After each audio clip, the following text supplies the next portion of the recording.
ஓம் சாய்ராம். என் அன்பு செல்லமே, எப்பொழுது விடியும்?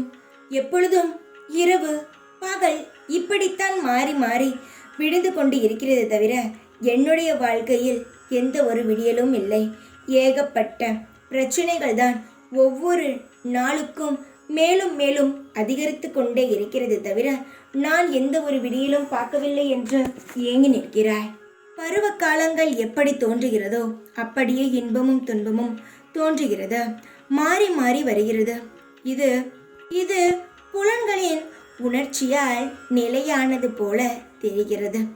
இவைகள் பாதிப்படையாத புலன்களை கடந்த மன நிலையை கற்றுக்கொள்ள வேண்டும். யார் இன்பத்திலும் துன்பத்திலும் பாதிப்படையாத மனநிலையை பெறுகிறானோ, மன சமநிலையை அடைகிறானோ, அவனே இறைவனை நெருங்கி வருவதற்கு தகுதி அடைகிறான். உன்னுடைய மனம் எப்பொழுதும் சந்தோஷமாக, நேரத்திலும் சந்தோஷமாகவும் எப்பொழுதும் சமமாக இருக்க வேண்டும். என்னுடைய தங்கமே, கவலைப்படாதே. நீ கவலைப்படப்பட உன் உடம்புதான் மேலும் பாதிக்குமே தவிர எந்த ஒரு வித்தியாசமும் இருக்காது. நான் இருக்கிறேன் உனக்கு கவலைப்பட, இன்பத்தை அள்ளித்தர. எல்லாவற்றுக்கும் நீ அமைதியாக இருந்தாலே எனக்கு போதும்.